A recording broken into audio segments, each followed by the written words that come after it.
the way you're going to be too. Hello and welcome to Shoot the Deuce. I'm your host, Stone Anderson. First of all, I want to say thank you for tuning in.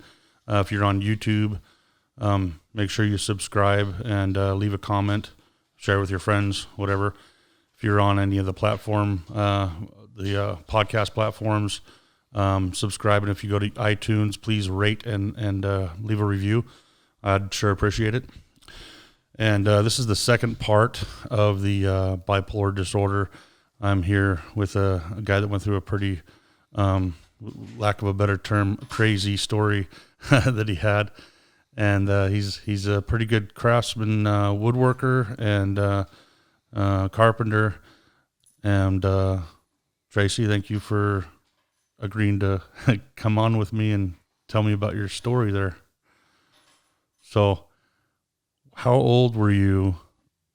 Because this wasn't that really too awfully long ago when you had this like manic episode. So how old were you? It was a little later in life, right? Yes. Yes.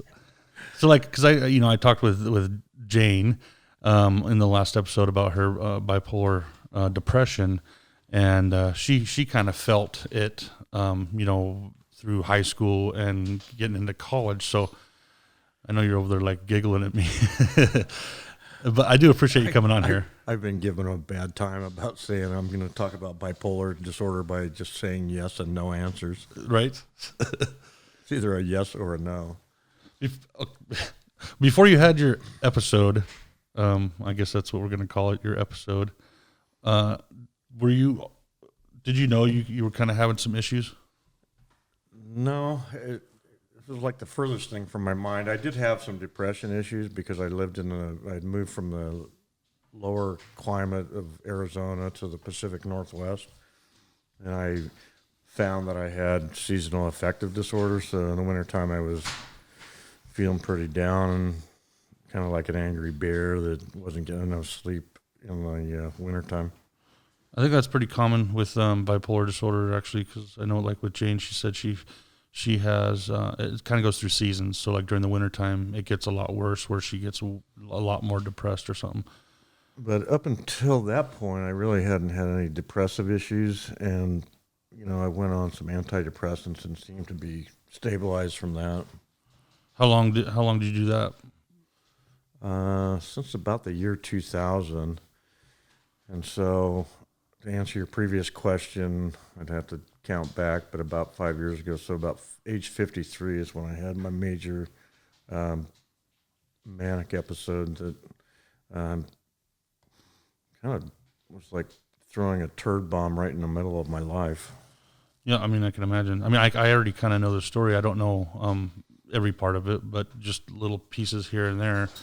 So can you tell me like what actually happened?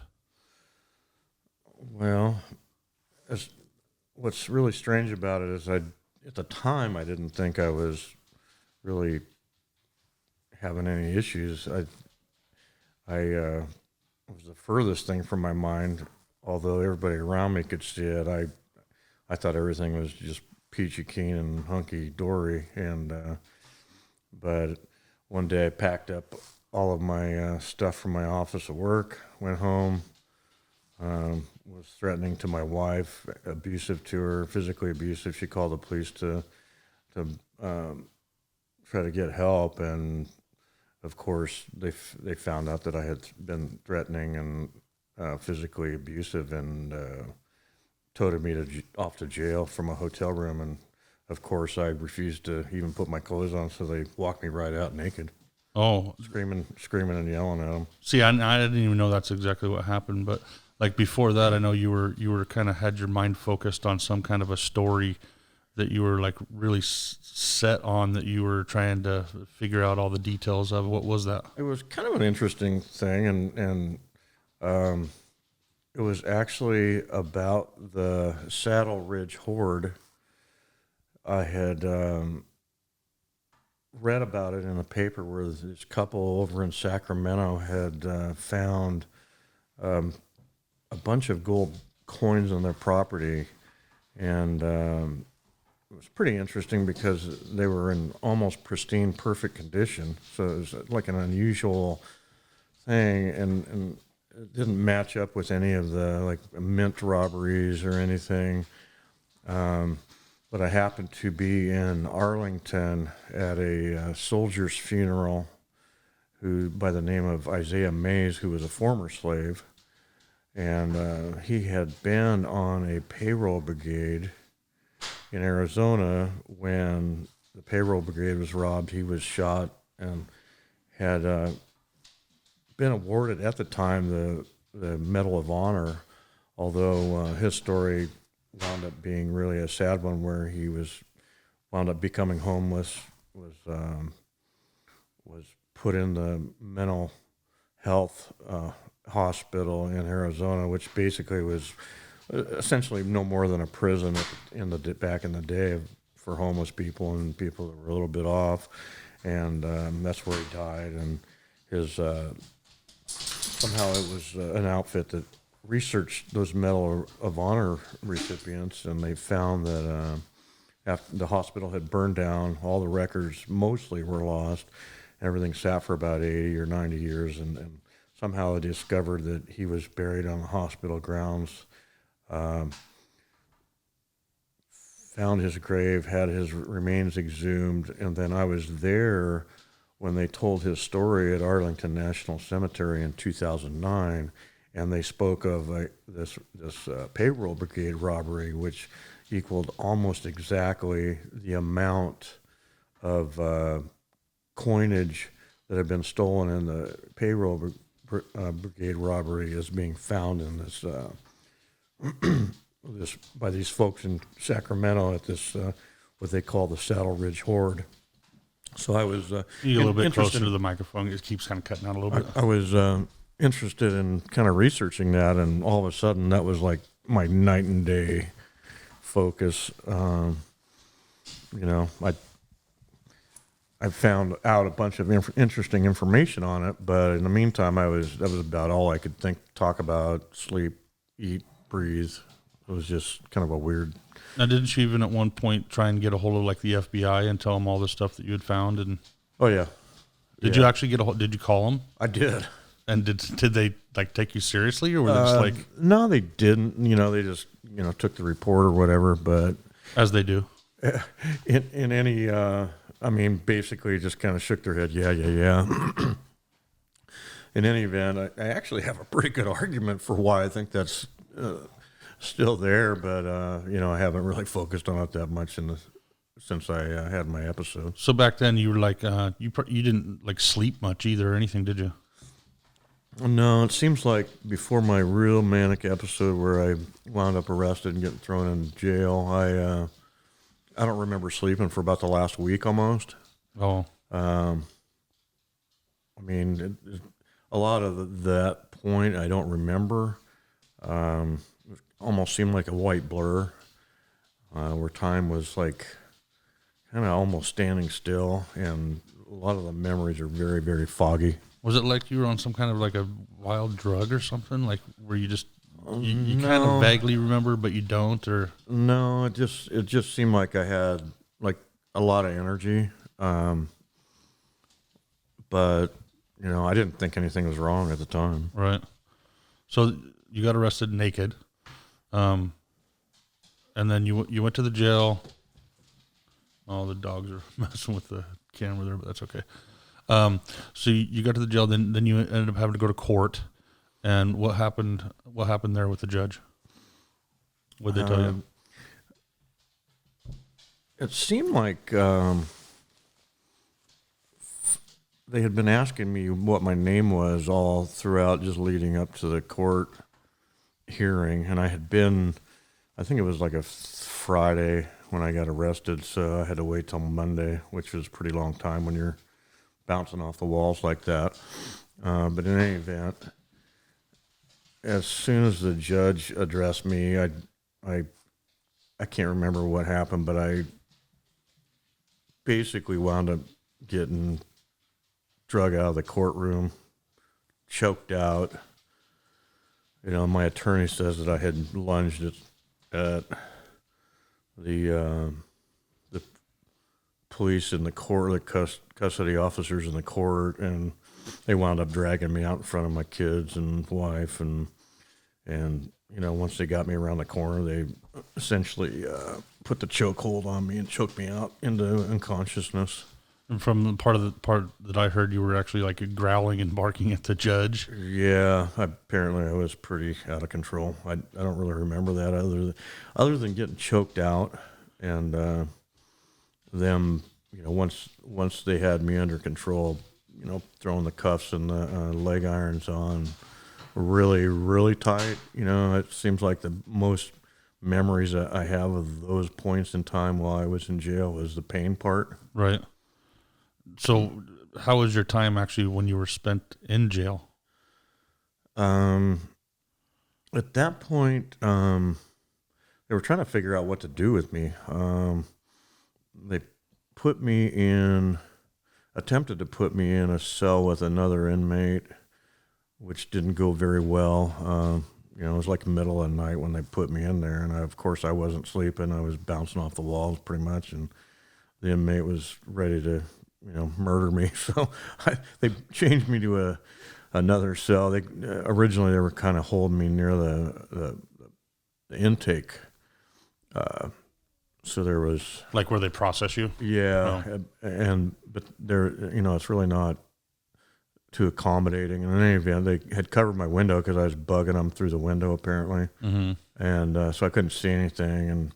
And they finally put me in a cell by myself, and I was having a great time snapping towels and whatnot at officers, and they didn't like that much. So they of course choked me out again, put me in a cell that was blocked off with like glass windows, right?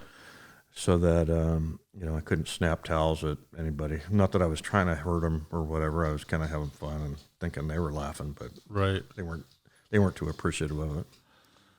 That was like number 2 of being choked out in jail. Jeez. So that's how long did you actually spend in jail? About 30 days. Oh, that's not too bad. So how did it? How were they able to like let you release you and all that kind of stuff? Well, there was another episode once I was in that other cell.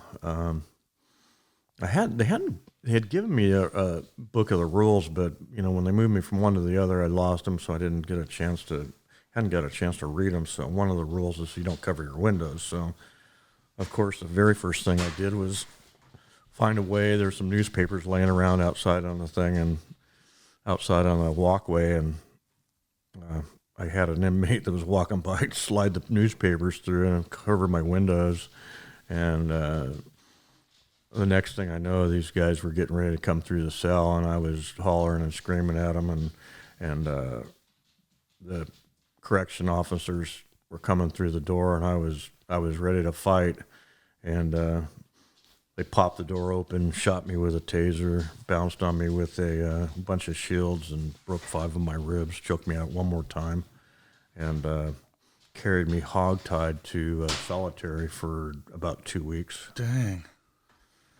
And so I was in solitary, and after, I thought I was going to die. 5 broken ribs is pretty painful. I'm sure. And of course, I was laying and sleeping on concrete with just a smock. They don't give you a pad or a blanket or anything because apparently they put me on suicide watch. Apparently, if you're willing to fight with the correctional officers, they think you want to die. Oh, right. So in any event, not that I had done anything to suggest that I was suicidal, but in any event, I got to count bricks on the wall for a week or so while I couldn't hardly move. I was in a lot of pain. I remember that part of it. And they, for example, all I had was concrete to lay on. So when they brought the food, which I wasn't getting like the regular hot meals, they just bring a bag lunch, 3 meals a day, which consisted of 2 sandwiches, a cheese sandwich and a bologna sandwich with some mustard mayonnaise squirted onto it, and then an apple and like a muffin. And so the cheese sandwich, I'd take the cheese off of it and put it on the bologna side. And so I'd had 2 pieces of bread. And I'd gather those for the course of the day, put them in the bag, and then I could use that as a pillow on my ribs. Oh, And then the apple cores, after I saved up a couple of those, I could put them in the little tiny milk jug, the milk carton that they gave you, and then put that under my head like a golf tee so I could lay straight on my back, basically with my head on that little tiny milk carton. just to be a little more As comfortable. my pillow, yeah. Yeah. So it was pretty uncomfortable being broken up like that. And I mean, I could barely crawl around, and I was still acting up. At that point, they had been asking me about medication and whether I wanted it, and of course, they had taken me off of my antidepressant, which is another big shock to the system because that's something that you're supposed to taper off of, and Right. they pulled it from me cold turkey. So in any event, after about a week, I was really, I didn't trust anybody. I was afraid of them because every time that I'd interacted with them, they'd choke me out pretty much. And I finally agreed to take medication, and it turns out it was an antipsychotic medication. And after about a week, I was responding very well. I happened to see a girl in the middle of the night who is a corrections officer who had been a girl that had grown up on my street, on the street I had lived in as my daughter was growing up. She was about my daughter's age. And I recognized her. It was pretty amazing to see her in the middle of the night and recognize her from not seeing her after about 10 years. And I called to her. She walked over, and I chatted with her for a moment. I told her who I was, and she did remember.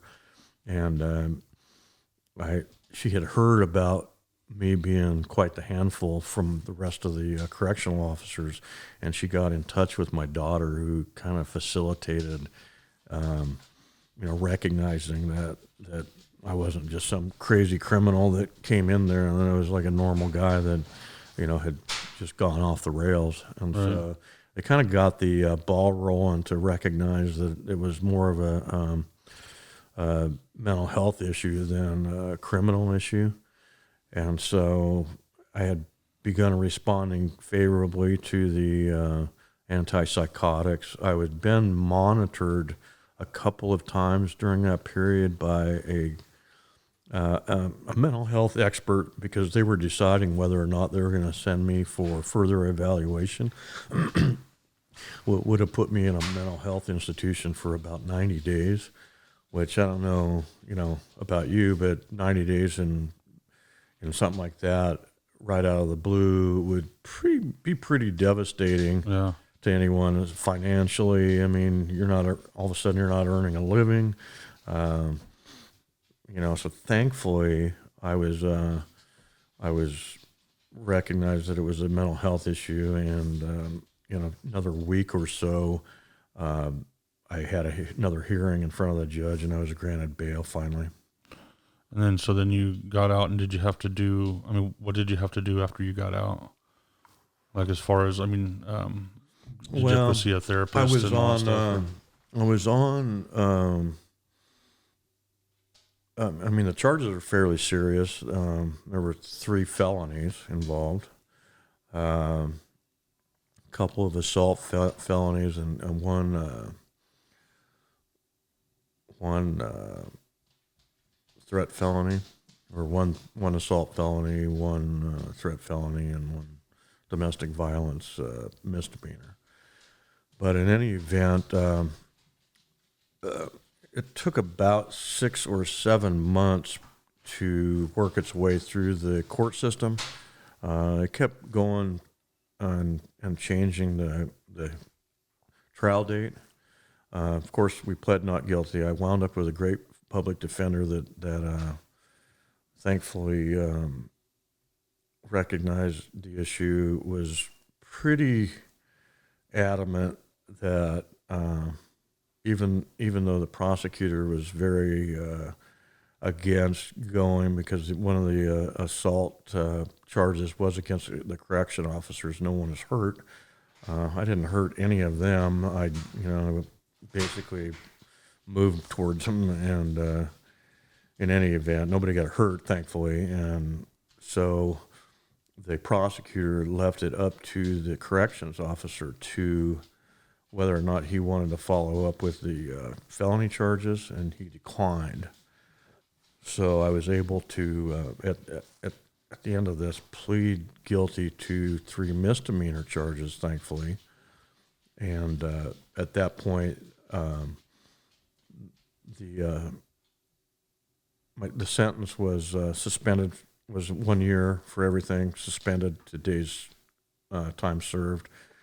And it was allocated to the mental health court, in which case I had to go in and report to the mental health court for the next, I believe it was 16 to 18 months on a regular basis, go through mental health counseling, quite a few classes, work towards regaining employment, which I lost my job through this whole process. And you'd been at that job for quite a long time, right? Yeah, I was employed for 25 years. I got kind of weird at the end. Thankfully, I didn't threaten anybody, but, definitely scared people. And, it wasn't in the cards for me to really go back there. And so in any event, lost my career, where I had made pretty good money.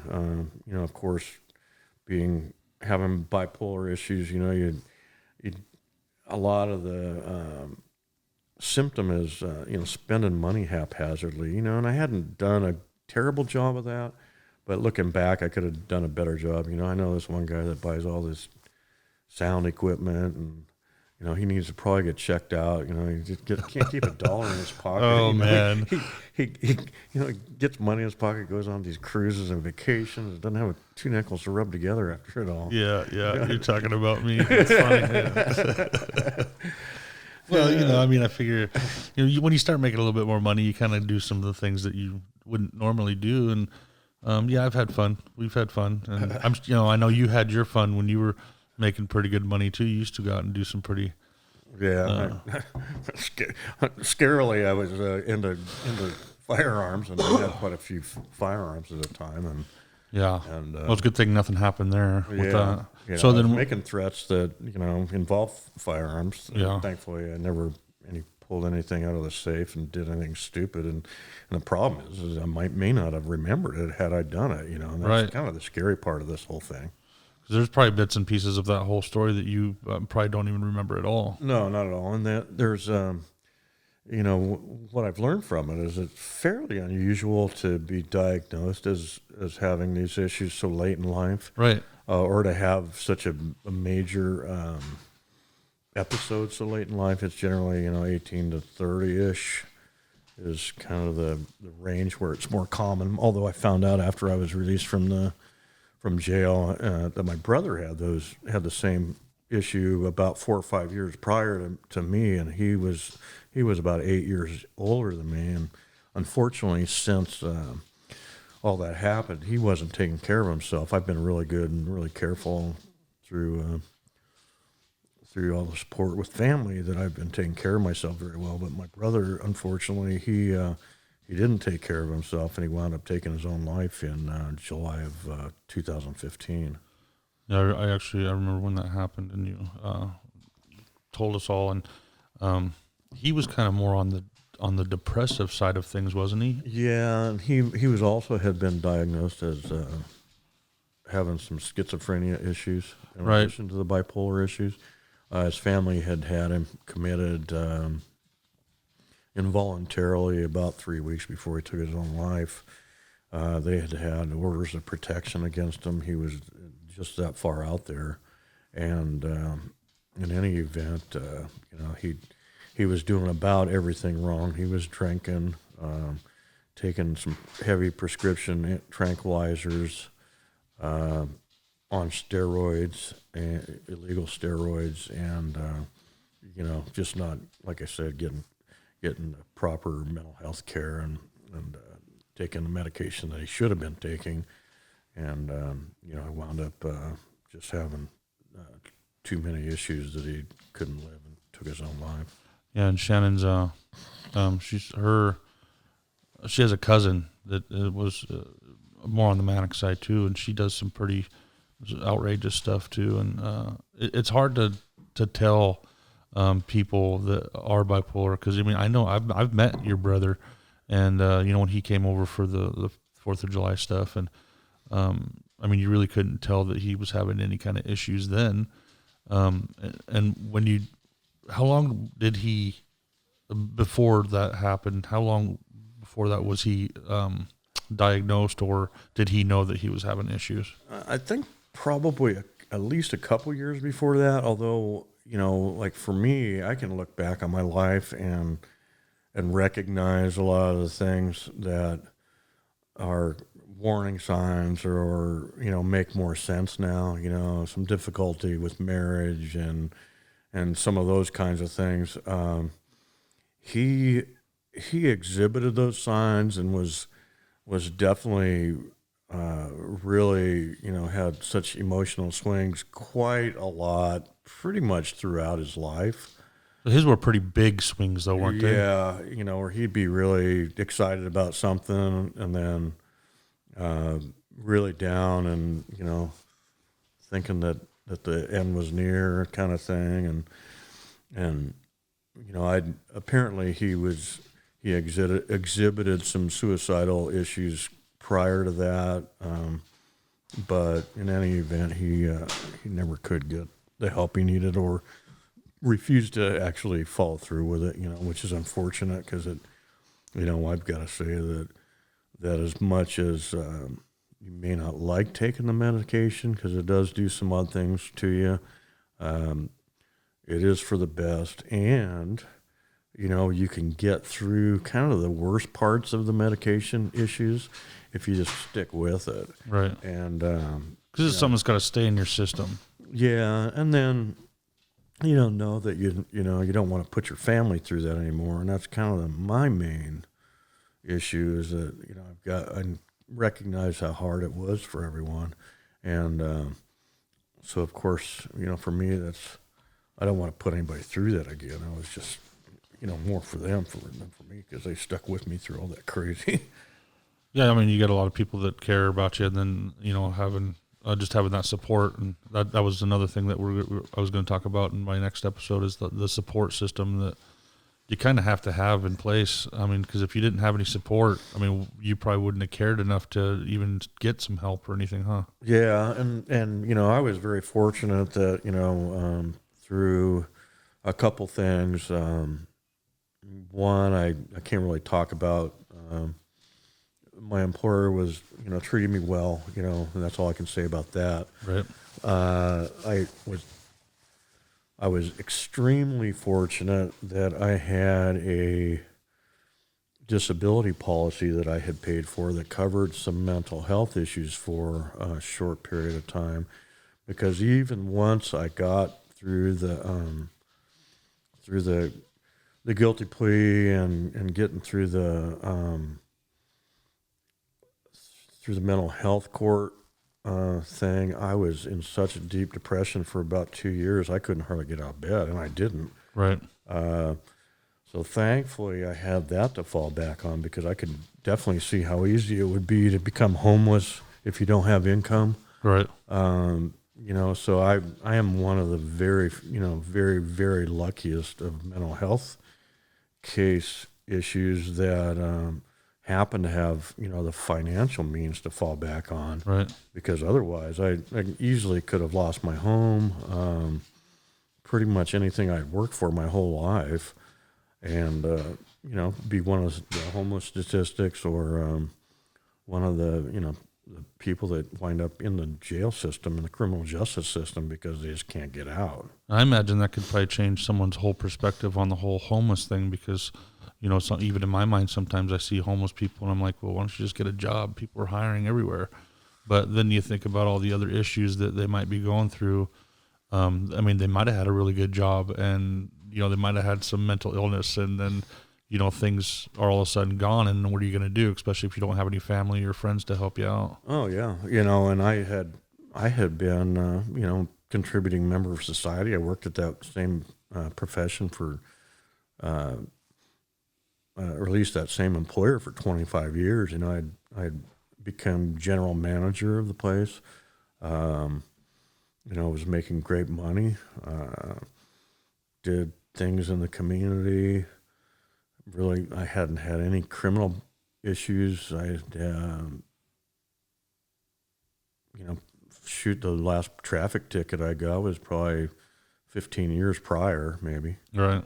So I mean, and to, just go from that to, just a huge turd bomb right in the middle of my life, it was like really devastating for sure.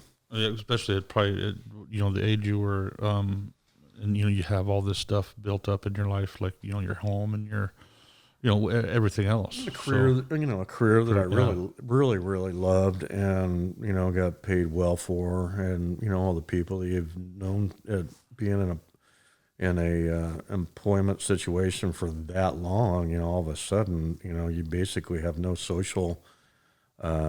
Because a lot of your work is kind of your social life too. Right. You have friends that you've developed over the years. I mean, clients and those kinds of things that I had become really good friends with. All of a sudden, I'm really not in the picture anymore. Did you notice that most of your friends still were still kind of had your back and stuff, or did you notice any of them were like, whoa? No, I didn't have any issues like that. Because I guess everybody realized that this big, for this lack of a better term, episode really wasn't me. Right.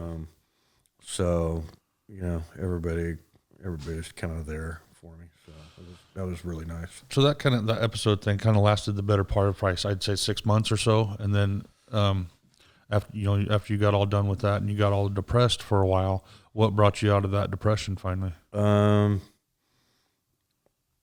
think it was just time. Were they adjusting your medications and stuff through that time? A little bit, not much. Actually having the whole mental health court thing behind me. And then I wound up getting a job. My wife and I decided we were going to sell the house and move. I was really afraid that I was upside down on my house, and thankfully the economy had kind of returned to where I could sell my house and move to an area that is a lot less expensive to live than where I was at. Mm-hmm. And so I could attempt to be semi-retired, and that was something to look forward to, of course. And that kind of brought me out of it, and then just kind of getting out and doing things, getting some sun on me, and going golfing. Daylight, yeah, golf out definitely is great therapy for me, and being outside is very important. You don't realize it when you're in such deep, dark depression, that I probably should have forced myself more to be outside, but in any event, having a better understanding of the whole mess was pretty helpful. Right. It took a while to kind of get a grip on all that. And now, you're pretty much leveled out and everything's good, or do you notice some days when you're like, I'm feeling a little different?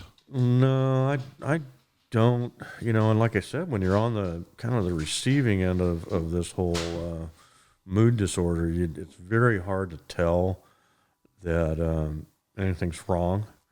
I'd like to take my naps. So do I. So everybody loves a good nap.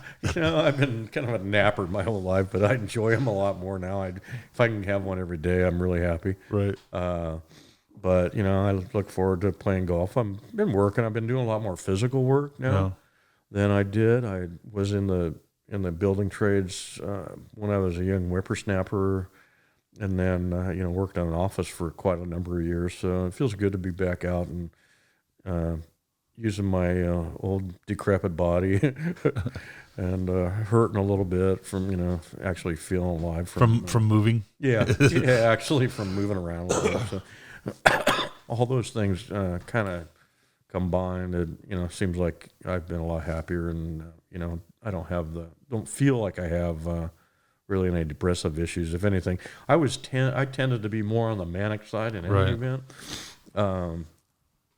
The depression thing was handled with my antidepressants in the wintertime. That seemed like that was always a pretty good thing for me to have happen. And now I probably, if anything, I get on the manic side, more excitable, and I've run into a few times where my wife has. I was going to ask. Has pointed out that she thought maybe I need to get an adjustment, and actually, I was fighting her on it, and sure enough, she was right. So I've always got to recognize that if somebody's telling me there's something maybe wrong, I need to. Especially somebody that's that close to you, or people around you. The whole bullshit, Yeah, I was going to ask you if people were to tell you, hey, look, you're starting to get a little, manic again, if you would actually take that seriously and look into it, or I did. I went to the doc. Now they do some blood testing about every 6 months, because your liver has to filter these medications through, and they want to make sure your liver function is correct or right. So I do some blood testing, and that kind of tells if you're processing the way you should. And so I haven't had to have any adjustments since that adjustment, but that could change. Do you go in like on a regular kind of basis, like every couple months, or just to get checked out, or? No, I haven't. I haven't really felt the need for. Talking to some mental health, like psychologist, psychiatrist, or whatever, and how are you feeling today? Right? Yeah, that hadn't really been too beneficial, that, in my opinion, at any time for me. But that not to say that it wouldn't help a lot of other people. Mainly my, keeping busy, keeping my medication up, and I've been diligent, and my wife has been diligent in seeing to it that I stay on top of it, and make sure I take my dose every day that I need to take, and that's my advice to anybody that has that issue, is just stick with it, because there is hope, and you can live a pretty normal life, where I hear so many stories of people thinking they feel better and going off their meds and going off. Then the next thing you know, they're off the rails, and that's pretty much what happened to my brother. Really sad, and puts everybody around you through a lot. And you might not feel that great from medication, but actually, if you stick with it, that feeling kind of goes away. I can attest to that. Right. So if anybody has the idea that they want to go off their meds, take your medication. Yeah. If not anything else, you can make your adjustments. But stay on it till you get some help on those issues. Just going off of it is just a recipe for disaster. It really is. I think some people think that they know more than the doctors do, and sometimes they're probably right. But when it comes to mental health, I think that you really just need to stay on those medications until you get an adjustment or something. Oh man, I tell you what, when these episodes happen, you have no idea that you are as bad as you are. I mean, I thought everything was normal. When I look back on it, I was batshit crazy. Right. And, I wasn't going to say it. It's something key. I hate to say that, but, it's really scary, and to not really recognize it. But looking back on it, I can see it like clear as day. At the time, totally clueless. So it's really, really, pretty scary to know that you could get that way and really not feel that way. Right. And, until you look back on it, and, I can look back, like I said, on other areas of my life through time that I had no idea, where I can kind of put it together, kind of like this buying a bunch of electrical equipment, those kinds of things. So you think I'm manic? Yeah, it could be. Maybe. I might need some medication. I don't know. No, I just wanted to try something new. I've been driving truck for such a long time, and I wanted, and I've been doing the YouTube videos for like 5 years now, so I've been doing the YouTube thing, and I started listening to a bunch of podcasts, And I'm like, hey, I could probably do that. And so, and I'm not really sure where I'm going to go with it right now. I'm still kind of working through that, but I think I've got some pretty good stories. I mean, like, your Jay's story, your story. I mean, it's pretty informational for people out there that do suffer from bipolar. And it is good that some of the stigma become less attached to it. I when I was looking for work, what happened in my last employment, how I got out of that, all those things are so stigmatized that, I was afraid to tell them, that I had mental health issues, because, in a competitive employment environment, people, if you're honest with them, it's kind of the rock and a hard place. You're darned if you do and darned if you don't. And, the fact of the matter is I don't think it's as widely accepted, and it does present some, issues for an employer for sure. If you're going to have somebody that you don't know what door they're going to come out of, and from one day to the next, because they're not choosing to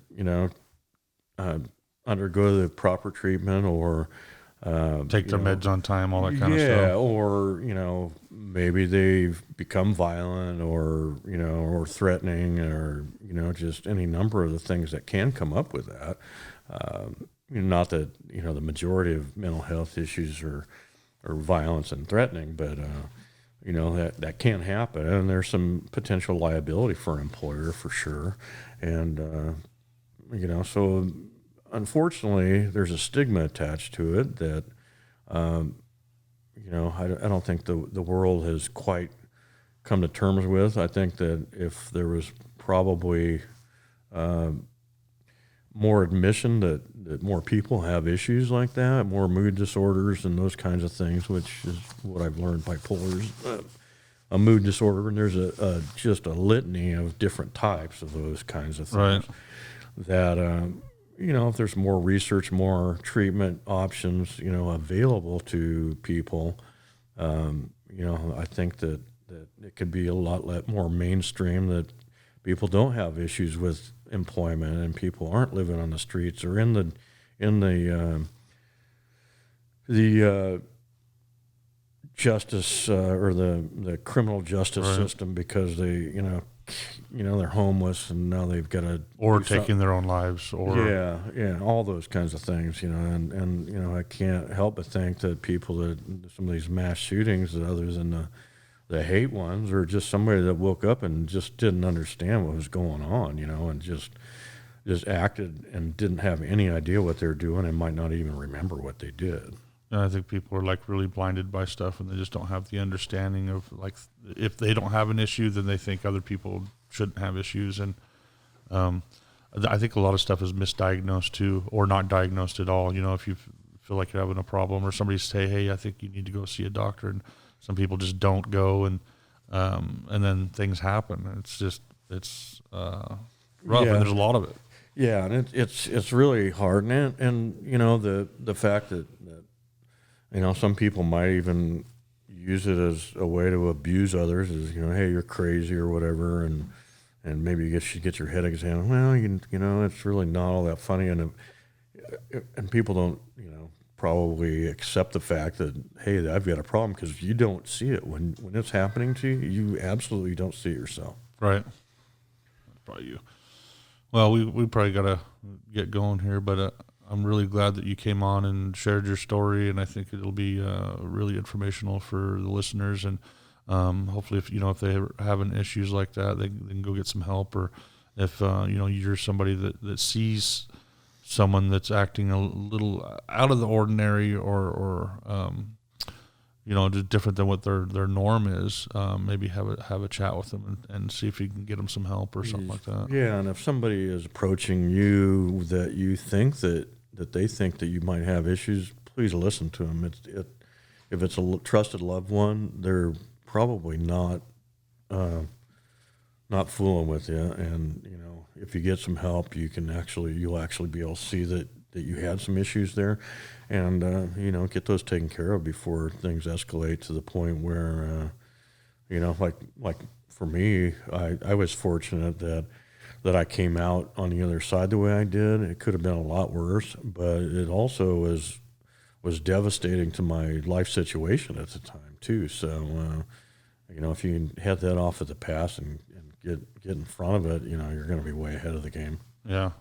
Well, I really appreciate you coming on, like I said. Thank you. And if you guys watching on YouTube, would you please subscribe and write us a comment and ask some questions. I'll go ahead and leave some links down below for any kind of resources that you might need, and check those out. If you didn't see the episode we did before, go check that out too. That was a pretty amazing story. The woman went through electroshock therapy, and she was on the verge of suicide as well. So I'm glad that she got some help. And if you're listening, like I said, on the podcast platforms, thank you again, and please subscribe to this and share it with your friends. Maybe they need some good information, and good old fashioned chats here is kind of nice to have with people, and finding a little bit about their lives, and it's fun and informative. So thanks again, and till next time, peace.